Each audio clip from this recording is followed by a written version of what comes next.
Hey, this is Richard from New Rising Media. I'm here with Rob Epstein from Microsoft, and we're going to be taking a look at the Surface. So Rob, could you just introduce us to the Surface, currently on with the touchpad?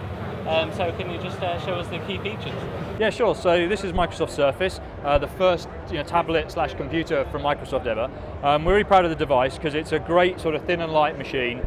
It really is same sort of dimensions as current kind of tablets, all day battery life, and yet we think it's got some really innovative features. It's got a beautiful screen, and as you'll see, actually, this is running Windows RT, so it'll come on instantly, and has really thin, really long battery. Some of the innovations, as you saw me there, it's got the kickstand, so you can stand it up easy and start using it as more of a PC. And then, of course, you have the actual keyboard/cover. So this, as you said, is the touch cover, and it just clicks in and out really easily. So you don't have to switch the machine on, and it just clunks in with this really satisfying click.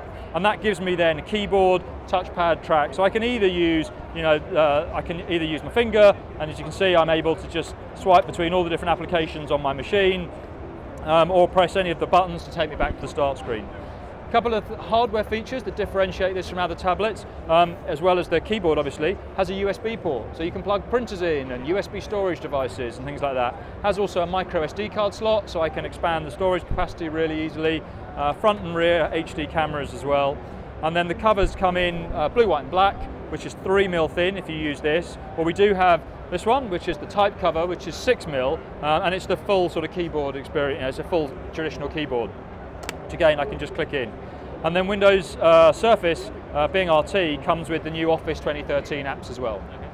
So obviously Microsoft Surface, the RT is out at the moment. So could you give us the prices? Yeah, so RT starts at $399 for the 32 gig version on its own, or $479 for the 32 gig with the touch cover. There is a 64 gig version as well, which I think is $569. And it's available now from Surface.com. And the Pro is coming up in the new year, you said. That's right. Any ideas on prices? So we announced, in fact just yesterday, the pricing in the US. So at the moment we've only said availability in America, where the 64 gig version is $899 and the 128 gig is $999. Now obviously that's running an Intel Core i5 chip, so it's a slightly thicker device, but that one will be a full PC where you'll get the Windows 7 desktop and you can run all your Windows 7 software. So for people out there, what is the difference between Windows RT and 8? So RT runs on an ARM processor, so that has the benefit of really long battery life, instant on, very thin and light designs. But it can only install software that either comes with it, such as Office, or you install from the Windows Store. Whereas for Surface Pro and machines running Windows 8, that has obviously sort of the full desktop experience, and you can install all Windows 7 software on that. Okay, could you just give us a little bit of a guide through Windows 8, if you will? Sure.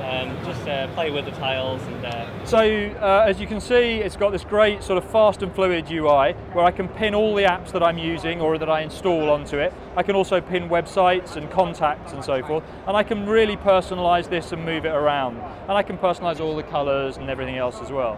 Some of the nice features around Windows 8 that are different from other sort of tablet devices, firstly is the ability to have multiple user accounts. So this is great if you've only got one tablet in the household, and you want somebody else to be able to log in and use it with their email, their music and so forth. So this is my wife's account, and I'm logging in here with picture password. And you can see it's now got a completely different look and feel. She's got completely different apps installed, so that's all her content. In addition to that, you can start running multiple apps at the same time.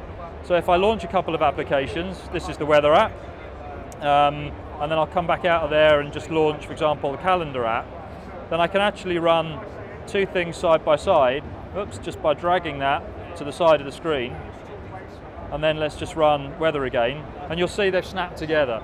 So, a lot of differentiation. This one's obviously not picking up the Wi-Fi right now. I can just shrink back down to close applications, as well as obviously having, Office as well. So it's obviously a big leap from Windows 7. People familiar with Windows, people like the Windows as it is.